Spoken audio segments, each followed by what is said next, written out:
Uma nova abordagem sobre a política de Rondônia e de todos os acontecimentos no Brasil. Podcast Resenha Política, com o jornalista Robson Oliveira.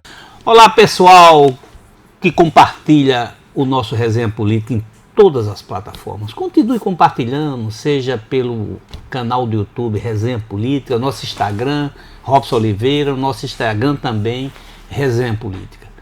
Assistam também nosso programa toda terça e quinta pelo site Rondônia Dinâmica.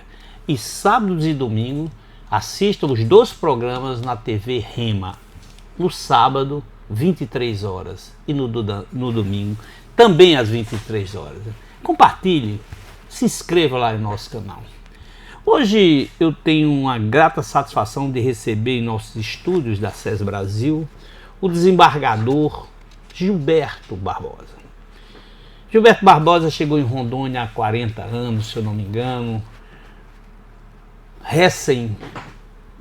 Tinha passado naquele momento para promotor do Ministério Público Federal, do Ministério Público Estadual. Hoje desembargador pelo 5º Constitucional. Gilberto, seja bem-vindo. E aí, esses 40 anos em Rondônia valeram a pena? Primeiro, Robson, eu gostaria de fazer uma constatação.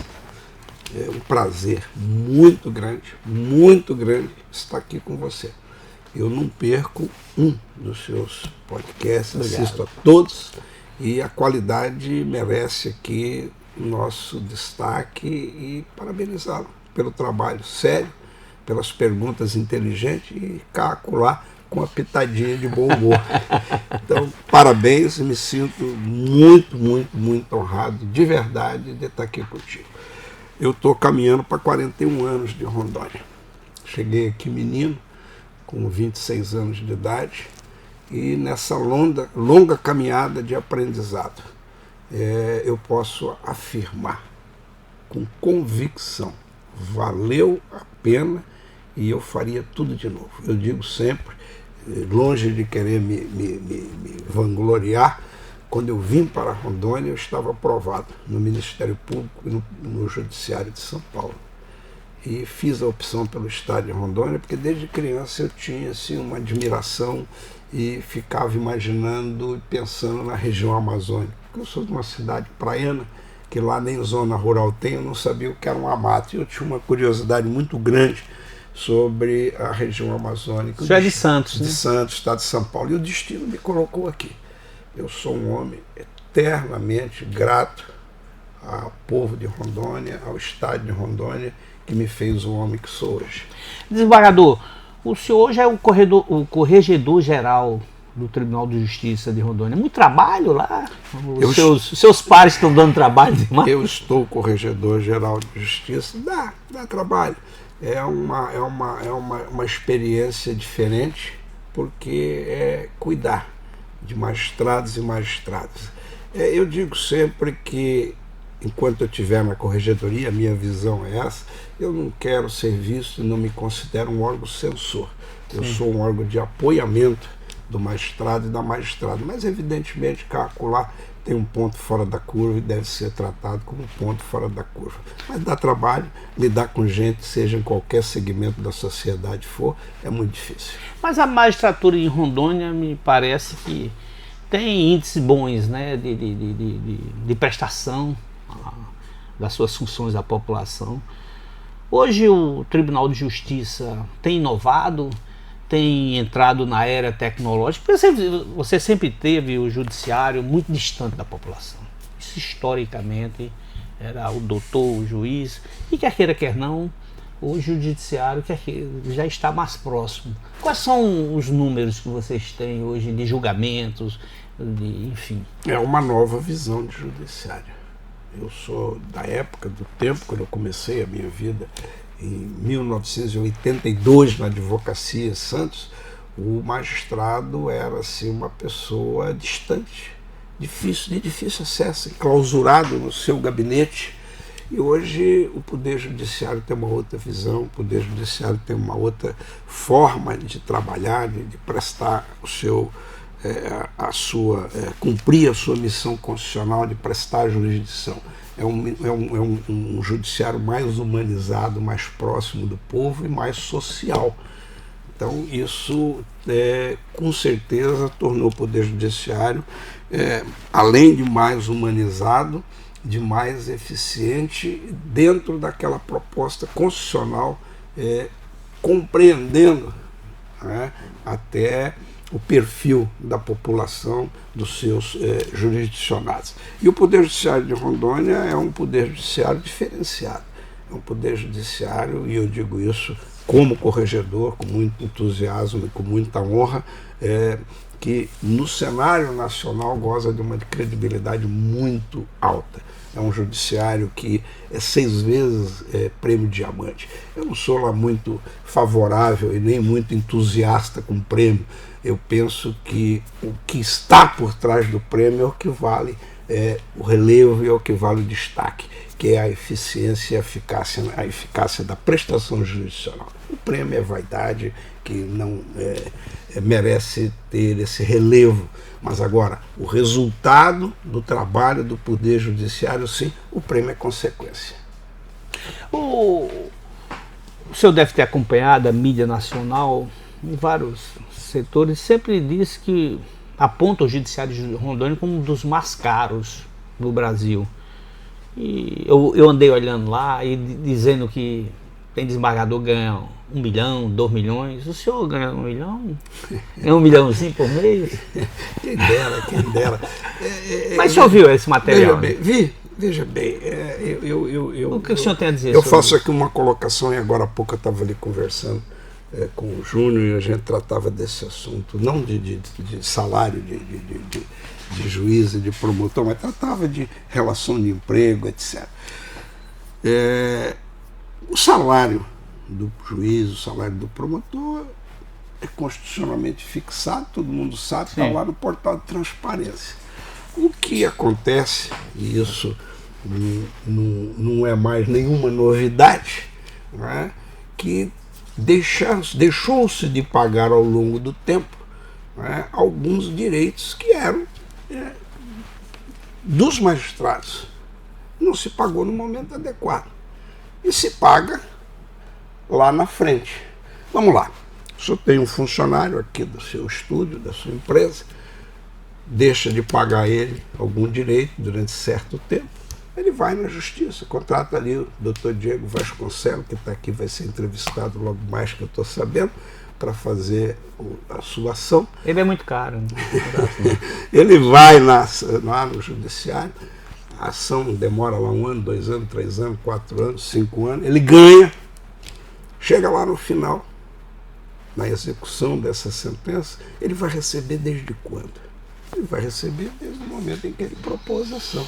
O que ocorre hoje com o judiciário é isso. São direitos que não foram pagos no momento adequado, e quando é pago, ele retrocede e dá, evidentemente, um valor substancial e que tem que ser pago. E muitas vezes, no judiciário, o que acontece é que é pago em 60 vezes. É pago em 40 vezes, é pago em 80 vezes e dá, evidentemente, um plus na remuneração do magistrado, mas que não é remuneração. Eu dizia esses dias numa entrevista que dei num órgão lá de Brasília, eu tenho 40 anos de poder judiciário e até 6 ou 7, 8 meses atrás eu ganhava ali R$26 mil. Ninguém deu nenhuma relevo a isso. É um salário diferenciado, claro que é se considerar aí a média brasileira, mas para um homem, para uma pessoa que tem 40 anos de carreira, que tem responsabilidade de julgar ações de milhões em um grande estado de bilhões. Eu tenho uma filha promotora aqui no estado vizinho que com 6 anos de carreira ganhava mais do que eu. São essas distorções, não é? Que estão sendo reparadas. Qualquer servidor público hoje, todo ano, ele tem o quê? Uma evolução remuneratória na carreira. O magistrado não tinha. Hoje está tendo. Exatamente essa retroativa que está sendo recebido, o ATS, é esse tempo que ficou. Em 2006, salvo engano, fez-se aí um salário, um vencimento para todos os magistrados da mesma forma no Brasil por inteiro. Naquela oportunidade, o que fez? Fez um teto, quem estava aqui em cima ficou no teto, quem estava aqui embaixo, juiz, promotor, início de carreira, subiu. Então ficou um desestímulo muito grande na carreira. Um sujeito que nem eu, que tem 40 anos de carreira, dando uma diferença de 5% por entrância, quem acaba de entrar na magistratura no Ministério Público ganha quase igual. Isso desestimula, inclusive, o camarada a continuar na carreira. Vai embora. Estava havendo na magistratura nacional, né, vários juízes saindo para ir para atividade privada. Indo advogar, indo fazer outras atividades, para fazer concurso para cartório. Vários magistrados do Brasil afora saíram para ser, né, e para atividade privada. Então é isso. É preciso, veja bem, dar uma valorização à carreira, sem falar que não se dá aqueles aumentos que devem ser dados todo ano. Não teve o governo Fernando Henrique, nós ficamos o governo inteiro 8 anos sem ter um aumento remuneratório. Isso é razoável? Não. Então são essas distorções que ao longo do tempo acontecem e que ali na frente são corrigidas, e aí tem o quê? Um retroativo para ser pago. Que ganha o magistrado, que ganha o jornalista se entrar com uma ação contra a sua empresa, que ganha uma empregada doméstica, que ganha qualquer pessoa que tiver um direito que não lhe foi pago no momento. Todas as carreiras de Estado deveriam ser bem pagas, porque para servir a população. Você vê que tem governos que insistem em não pagar os pisos, a exemplo do piso da educação, do piso da enfermagem, enfim. Você tem essa é a realidade do Brasil. Tem que remunerar. Agora, mudando um pouco, desembargador, além da magistratura hoje, que o senhor dedica a sua maior parte do tempo, o senhor também tem umas atividades de colaborativas, né? O senhor também trabalha com entidades não governamentais, ajudando. Me conta um pouco aí dessa história. Robson, eu tenho a Luz do Alvorecer, que é a associação que a gente é lá, além de fundador que fui, não faço parte da diretoria, mas sou entusiasta e um colaborador. Ela nasce inspirada na minha história de vida. Ou seja, um menino pobre que foi acolhido por um escritório da advocacia. Eu digo sempre que eu sou uma pessoa, sou um filho de pai e mãe analfabeto, migrantes ou retirantes nordestinos que foram na década de 50 passantes, como muitos nordestinos. De onde? De qual estado? Sergipe. Sergipe. Meus pais são sergipanos.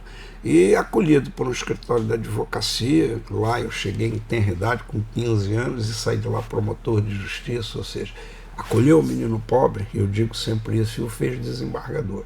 Então nosso propósito, a nossa perspectiva, e é a visão da Luz do Alvorecer, que é transformar pela educação. Então é possível, e isso é o nosso trabalho, Então a instituição é voltada à educação. Não é voltada à educação, ela tem por escopo motivar pessoas a serem protagonistas da sua própria história de vida. Desenvolver várias habilidades. Desenvolver habilidades, dar a ele uma formação para que ele entre no mercado de trabalho, mas acima de tudo, colocar no mercado de trabalho pessoas com valores e princípios éticos. E mais, nós acreditamos fortemente que é preciso, para além do formação profissional, fortalecer vínculos familiares. Ninguém consegue alcançar sucesso, qualquer atividade na vida, se não tiver uma base familiar. Essa é a proposta da Luz do Alvorecer, esse é o nosso pensamento, em parceria com o Senac, em parceria com o Sebrae, em parceria com a FEComércio, com a Fiero. Essa a nossa proposta. Vocês têm o senhor tem assim de cabeça um contingente de pessoas é mais crianças? Quantos já atenderam adultos? Não. A Luz do Alvorecer, ela acolhe a família por inteiro. A gente seleciona a família, elas ingressam no programa Alvorecer, permanecem 1 ano com a gente no programa Alvorecer. No programa Alvorecer você tem projeto de cidadania, saúde e bem-estar.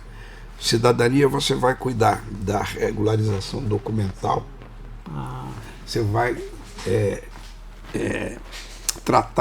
resolver os conflitos familiares e dar noções do que é ser cidadão, quais são os deveres e quais são os direitos de um cidadão. Saúde e bem-estar, você vai cuidar da saúde. Esse acompanhamento é dia a dia, todos os dias? Todos os dias, as famílias Vocês vão... têm técnicos em várias áreas? Hoje nós temos na Luz do Alvorecer 13 servidores, 13 colaboradores, 13 funcionários, psicólogos, professores, assistentes sociais.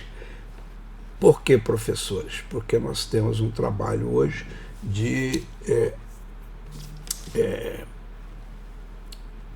acompanhamento daquelas crianças que estão na escola, de reforço escolar de que tem déficit, português e matemática. Que é uma epidemia hoje. Nós temos crianças. Os índices recentes, semana passada, são horrorosos. Nós temos crianças lá que frequentam lá a nossa associação com os pais, porque enquanto o pai vai para a sala de aula, ele não tem quem deixar o filho, então ele leva para lá.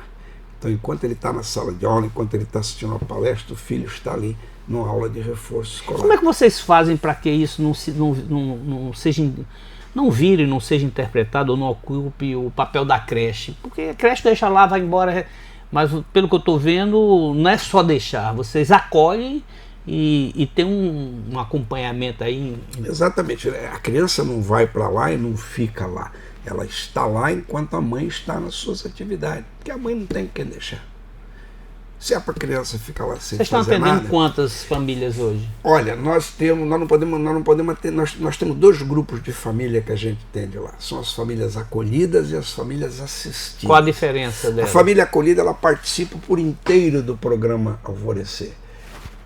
Cidadania, saúde e bem-estar, formação, geração de renda, enfim, tem várias etapas do programa Alvorecer e ela passa um ano com a gente. Certo. Como a gente tem muitos cursos profissionalizantes em parceria com o Senac, ainda mês passado nós formamos aqui, foi até no auditório do Tribunal de Justiça, entregamos 96 certificados de curso, certificado do Senac, cabeleireiro, manicure, salgadeiro, coloca no mercado de trabalho, inclusive. A nossa proposta não é só formar, a nossa proposta é colocar no mercado de trabalho. Esses dias eu estava ali comprando uma ferramenta ali numa loja da cidade, um rapazinho com seus 17 anos, falou, posso falar com o senhor? Eu falei, pô, não, o senhor é dono da Luz do Alvorecer? Eu falei, não, eu sou um colaborador lá, por quê? Porque eu fiz o curso lá de operador de computador e por isso que eu estou trabalhando aqui. Então veja bem, é um menino de 16, 17 anos que a gente está tirando do crime, porque hoje, Robson, e não é novidade com certeza para você, as crianças em Porto Velho, como o resto em todo o país, com 12, 13 anos, estão sendo cooptadas pelas organizações criminosas. Então aquele menino, com certeza, não vai ser vítima da organização criminosa. Nós temos um trabalho hoje lá que a gente chama Transportar para Educar. A gente vai com uma van em bairros periféricos aqui de Porto Velho, Morar Melhor, Orgulho de Madeira, Ulisses Guimarães e outros, pega a criança no contraturno e leva para a associação. Lá ele toma um lanche, lá ele tem aula de reforço escolar e lá ele tem atividades esportivas e etc. Esses bairros que o senhor listou aí são bairros, não todos, mas alguns deles onde o crime organizado manda.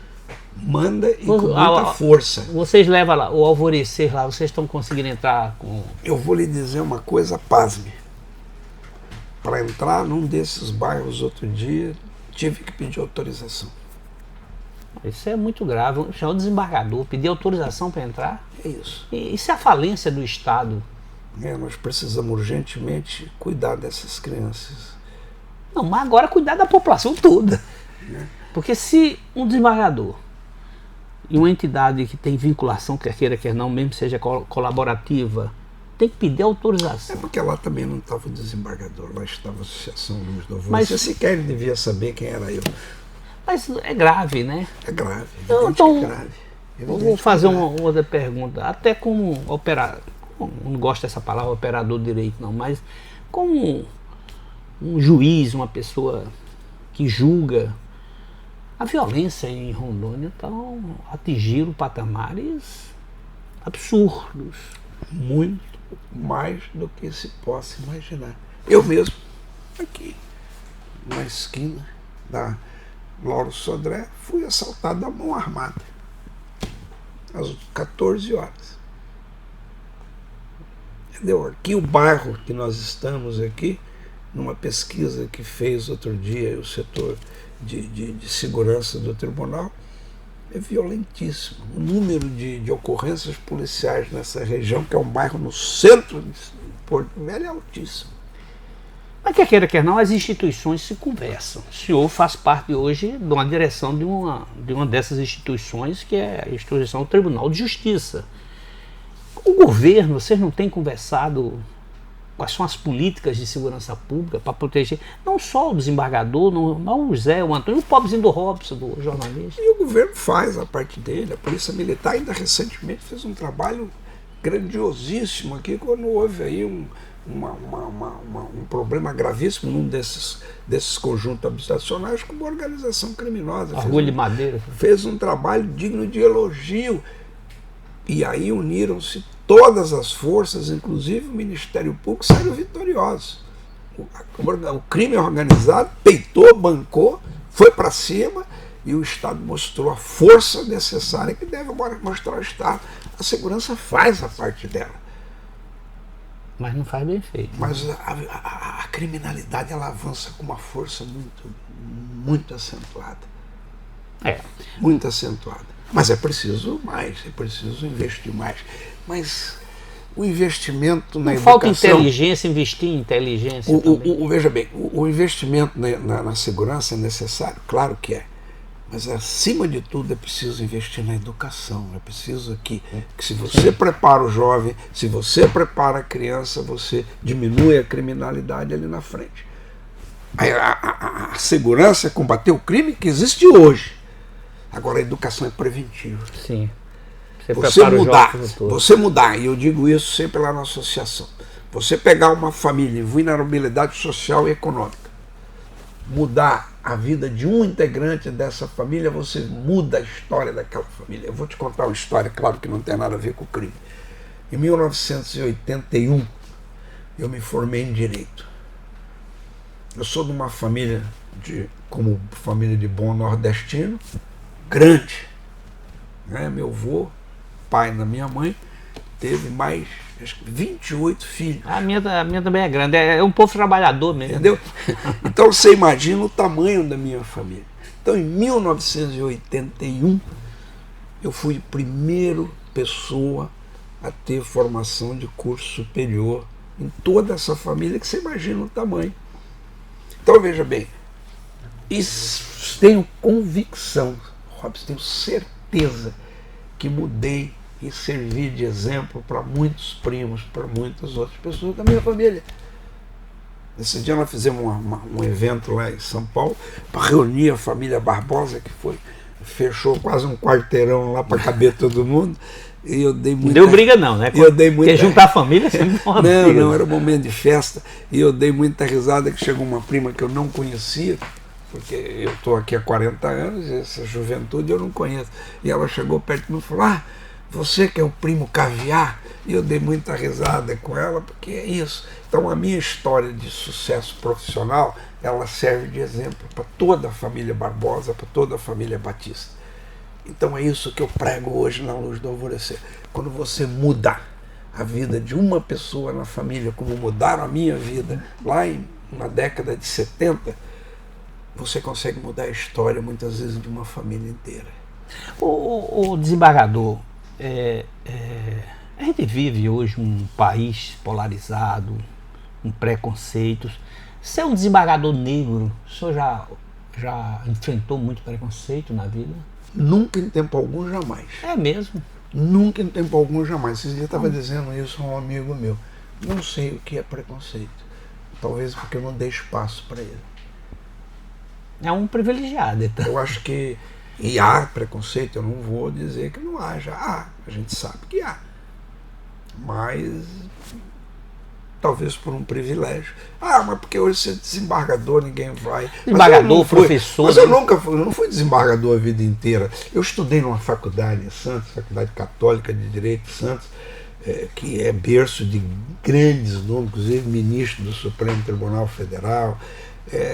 Eu era, na época, eu quero crer, talvez o único preto e pobre. Ela era muito elitizada, a faculdade. Então, é isso. Era uma PUC?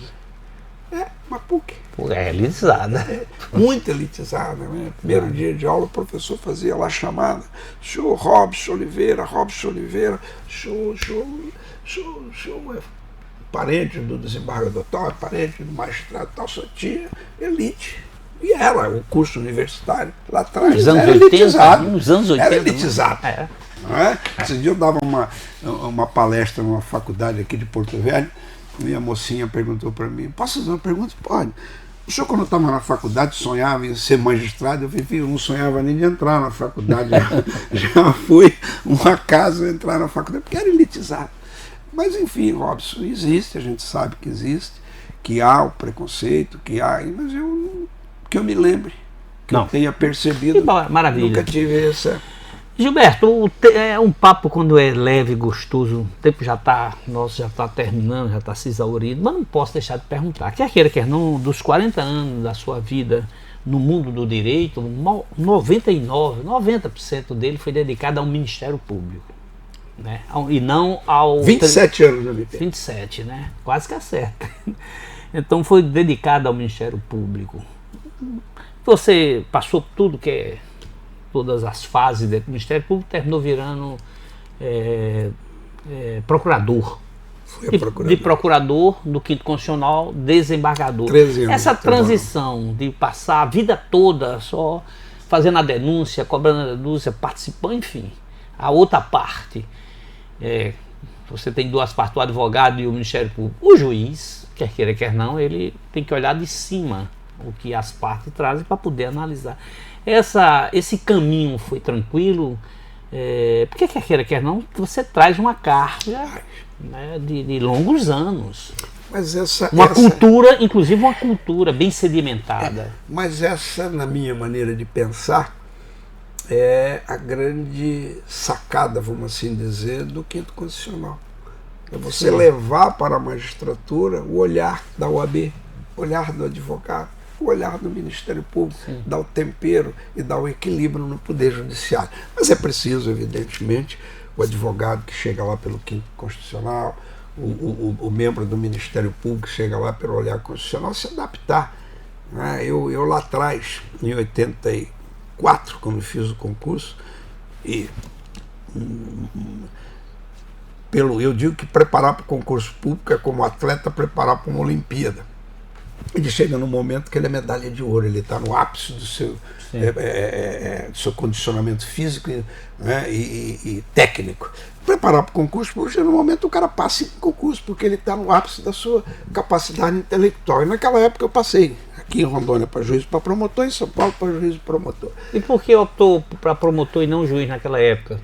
Porque eu entendia naquela oportunidade... Ia ser desembargador no futuro. Não, eu nunca nem eu não podia deixar de ir. Eu nunca nem imaginei que estaria na magistratura um dia, porque eu sentia que o meu perfil naquela época, de ser um homem apaixonado pelas causas, etc., era mais próximo ao Ministério Público. E conversando com um advogado que, naquela época, meu grande inspirador, morreu recentemente com mais de 90 anos, e agora, para onde eu vou? Ele falou: se você quer ser um homem amado, vai ser magistrado. Se você quer ser um homem odiado, vai ser promotor. Porque o promotor nem sempre é bem compreendido, porque é o acusador, é aquele que atrapalha a vida dos outros. Mas é isso, eu fui muito feliz no Ministério Público, tenho convicção que deixei ali um tijolinho assentado, que deixei ali a minha juventude, e agora, no ápice da minha maturidade, estou olhando o direito de um olhar diferenciado, que deve ser um olhar mais isento, um olhar mais sereno, que é o do magistrado. As duas carreiras são muito bonitas, eu posso dizer, aliás, eu tive nas três, que eu também advoguei. Não é? Então são carreiras lindas, são carreiras, cada uma com as suas peculiaridades, mas eu ainda acho que a mais interessante é a advocacia, porque ela tem ali o estresse, ela tem ali aquela situação em que o advogado fica ali com aquela expectativa na causa. O juiz, ele é passivo, ele é provocado e ele tem que ter serenidade para dizer o direito da forma mais justa que deve ser colocado. E eu volto para a advocacia já. Não, volto não, fique lá. E a cátedra, né? Você foi meu professor. Eu compartilhar isso com os meus com as pessoas, né? Foi meu professor de Direito Administrativo, um excelente professor. Não estou rasgando seda, não. Mas me sacaneava de vez em quando, fazia pergunta aos meninos mais jovens, eles não respondiam, salva, Robson. E às vezes eu errava. Eu tive alunos brilhantes hoje. Você, que passou pela advocacia também, né? Mas foi aí para outra área, fez muito júri, foi um bom advogado, um grande advogado no júri. Tive muitos alunos hoje, outro dia. E hoje, veja bem, tenho o privilégio de ser corregedor no Tribunal de Justiça e ter no Ministério Público corregedor, que foi meu estagiário, que é o Everton Aguiar. O juiz auxiliar hoje meu da corregedoria foi meu aluno na Faro, Paulo Fabrício. Foi professor meu e um grande procurador-geral do Estado. Então nós tivemos uma fase que ela passou, foi a fase lá de dar aula, etc., que foi um momento bem bacana, bem diferente do que é hoje. Eu acho que o professor hoje precisa ser um pouco mais dinâmico do que era naquela época. E aí a idade vai chegando, você vai se recolhendo em outras atividades. Mas eu tenho, quem sabe aí, daqui a pouco, aí, quando a vida sossegar mais um pouco, voltar lá também para dar um pouco de aula lá. Está chegando ao tempo já para se aposentar? Já passou há muito tempo? Não, estou dizendo, não o tempo do ponto de vista trabalhista, o tempo seu de dedicação à magistratura já deu sua cota? Ou ainda vai ficar mais um tempo lá? Eu tenho até o final do ano como corregedor. Com certeza até o final do ano eu fico. No final do ano eu tenho que sentar e olhar o que eu vou fazer na minha vida. Porque se eu quiser mudar de lado do balcão, eu tenho que ter um pouco de energia, um pouco de estrutura física, e daqui a pouco eu não posso mais. E eu não quero terminar minha vida na advocacia onde eu comecei. Então eu tenho que me reinventar e ver qual é o momento mais apropriado para eu poder me aposentar. Talvez, quem sabe, o ano que vem. Eita. Gilberto, foi desembargador Gilberto, eu digo Gilberto porque... Não, é assim mesmo. Mas, desembargador, foi um prazer esse papo gostoso, né? Esse papo direto. E diria o seguinte, a magistratura de Rondônia, né, já tem grandes nomes mesmo, grandes professores. E eu não tenho dúvida que o senhor ficando mais tempo ou saindo, se sair quem perde é a magistratura, e se ficar quem ganha é a magistratura, se sair quem perde é um bocado de advogado entrar no mercado. Meu querido, muito obrigado por essa entrevista, por esse bate-papo, foi um prazer em revê-lo. Robson, de verdade, o prazer foi meu de estar aqui. Eu tenho um carinho muito grande por você. Obrigado. Muito grande, eu sou um admirador do seu trabalho. Pode ter certeza, todos que passarem aqui, eu vou assistir. Espero que assista a sua também. Espero que tenha atendido a expectativa. Continue acompanhando as nossas entrevistas, o nosso podcast nas plataformas, no YouTube, através do site Rondônia Dinâmica, pela TV Rema e também pelo Instagram, tanto no Robson Oliveira quanto no Resenha Política. Acompanhe, peça para seus amigos se inscreverem, continue conosco e assistam a entrevista do desembargador Gilberto Barbosa. Um abraço a todos.